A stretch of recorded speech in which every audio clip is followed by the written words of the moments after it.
এই অধিদপ্তর আমাদের জন্য সবচেয়ে বেশি কাজ করে, কিন্তু এই অধিদপ্তর সবসময় বৈষম্যের শিকার। আমরা দরকার হলে ভোক্তা অধিকার সংরক্ষণ অধিদপ্তরকে বৈষম্য মুক্ত করার জন্য আন্দোলন করব। আপনারা রাজি আছেন? ধন্যবাদ। 13 সাল থেকে এ পর্যন্ত আমরা 16 সালে রেজিস্ট্রেশন পাই। এ পর্যন্ত আমাদের 42টি ছোট বড় শিক্ষা প্রতিষ্ঠানের কমিটি আছে এবং বাংলাদেশের 64 জেলা ও 335টি থানায় আমাদের ভলান্টিয়ার আছে। টোটাল ভলান্টিয়ার প্রায় 12,000। এই সময়ের মধ্যে আমরা বেশ কিছু কাজ করেছি। এর ভিতরে মাইল ফলক ছিল যে 2019 সালে 52টি ভেজাল পণ্য নিষিদ্ধ হয় আমাদের পিটিশনের কারণে, এবং সেটার ফলে কোর্টের নির্দেশে কিন্তু ভোক্তা অধিকারের আজকে যে হটলাইন এটি চালু হয়। এটা অনেক হিস্ট্রি, আমি খুব কম সময় নিব যেহেতু আমি বয়সে সবার চেয়ে জুনিয়র, আমার সময় সবচেয়ে কম।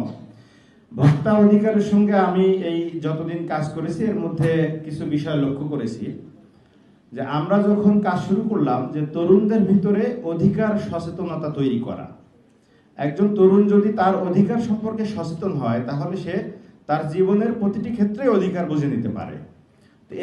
এর অনেক ইফেক্ট আমরা পরবর্তীতে পেয়েছি। যেমন আমি যদি উদাহরণ দিই যে বৈষম্য বিরোধী ছাত্র আন্দোলনের কেন্দ্রীয় সমন্বয়ক যারা আছেন এর ভিতরে হাসনাত আব্দুল্লাহ, আপনারা চিনেন তো না?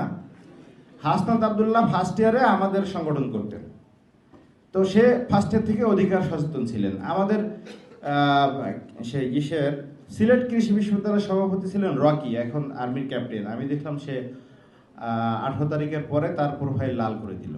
হ্যাঁ, পরে তার সঙ্গে আমি কথা বললাম। তো এই যে অধিকার সচেতন জনগোষ্ঠী আমাদের তৈরি হচ্ছে, আপনারা যে তৈরি হচ্ছেন, আমার মনে হয় আপনারাই সামনে বাংলাদেশ নির্মাণ করবেন, আর এটা আপনাদেরকে করতেই হবে। সমস্যাটা হচ্ছে ভোক্তা অধিকারের যে জায়গায় আমরা আছি, এই অধিদপ্তর প্রথম থেকেই বৈষম্যের শিকার। অধিদপ্তর নিজেই বৈষম্যের শিকার। আপনারা শুনেছেন যে অধিদপ্তরের যে আইন এটি হয়েছিল কিন্তু গত কেয়ারটেকার সরকারের সময়। তারপরে এখনো পর্যন্ত এই আইন বারবার অধিদপ্তর থেকে বলা হয়েছে সংস্কার করার জন্য, জনবল নাই, সেটা হয়নি। এখন আবার অন্তর্বর্তী সরকারের সময় এসে একটা সুযোগ আসছে, এখানে আপনাদেরকে সাপোর্ট করতে হবে। জনবল নাই অধিদপ্তরের। সিম্পলি একটা জিনিস চিন্তা করেন, একটা জেলায় যদি আপনি ধরেন সব থানা মিলে 50,000 দোকান থাকে বা ব্যবসা প্রতিষ্ঠান থাকে, সব রকম ব্যবসা প্রতিষ্ঠান মিলে, ওখানে একজন কর্মকর্তা। তো একজন কর্মকর্তা প্রতিদিন কয়টা প্রতিষ্ঠানে যাবে? ওনার পক্ষে সারা বছর ওয়ার্ক করলেও একটা প্রতিষ্ঠানে বছরে একবার যাওয়া সম্ভব না। কিভাবে ভোক্তারা আমাদের অধিকার কিভাবে প্রতিষ্ঠিত করবে তারা? তো এটা নিয়ে বারবার কথা বলা হচ্ছে, এটা আসলে কার্যকর কোনো পদক্ষেপ দেখা যাচ্ছে না। কিন্তু আমরা আশার আলো দেখছি যে আজকে আমাদের স্টুডেন্টরা যে বৈষম্য বিরোধী আন্দোলনের মাধ্যমে বিজয় ছিনিয়ে এনেছে, ঠিক একইভাবে ভোক্তা অধিকার অধিদপ্তরকেও এই বৈষম্য থেকে মুক্ত করতে হবে। ভোক্তা অধিকার অধিদপ্তরের মহাপরিচালক স্যার, আমার সঙ্গে রেগুলার কথা হয় স্যারের, উনি গত সরকারের সময়ে প্রমোশন থেকে বৈষম্যের শিকার হয়েছেন।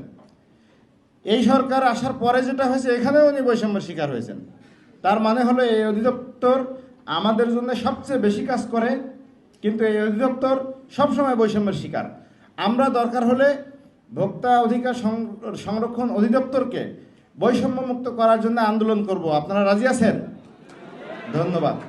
আজকের এই অনুষ্ঠানে সিসিএস এর পক্ষ থেকে আমি স্যারকে অবগত করতে চাই, সিসিএস এর পক্ষ থেকে তিতুমির কলেজ থেকে, তেজগাঁও কলেজ থেকে, মিরপুর বাংলা কলেজ, শেরেবাংলা কৃষি বিশ্ববিদ্যালয়, জাহাঙ্গীরনগর বিশ্ববিদ্যালয়, ঢাকা বিশ্ববিদ্যালয় থেকে সবচেয়ে বড় টিম আসছে, মানে 50 জনের মতো, জগন্নাথ বিশ্ববিদ্যালয় এবং কাজী নজরুল ইউনিভার্সিটি থেকে আমাদের স্বেচ্ছাসেবকরা এসেছেন। আমি আপনার কাছে কৃতজ্ঞতা জানাচ্ছি, আপনাদের আন্তরিক ধন্যবাদ জানাচ্ছি।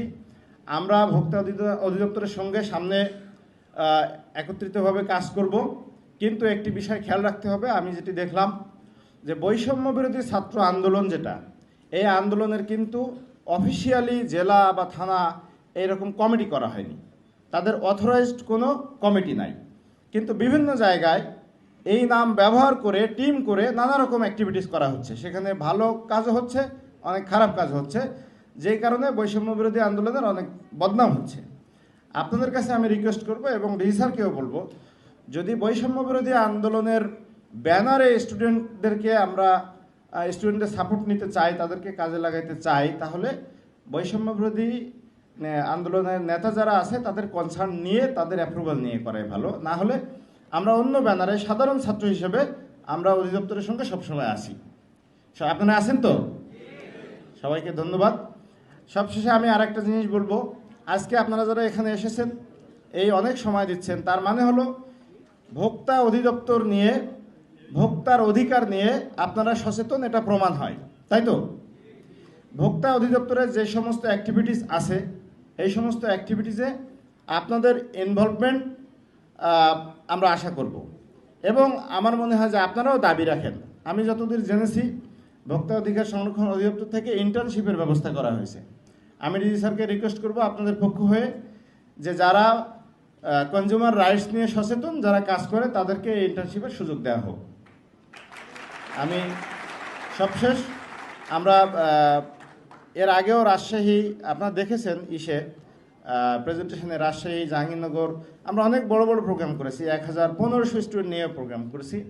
তো স্টুডেন্টদের মাঝে এই সচেতনতা অব্যাহত থাকার জন্য যে ব্যবস্থা নেওয়া দরকার, আমি আশা করি ভোক্তা অধিকার সংরক্ষণ অধিদপ্তর সেই সমস্ত পদক্ষেপ অব্যাহত রাখবে।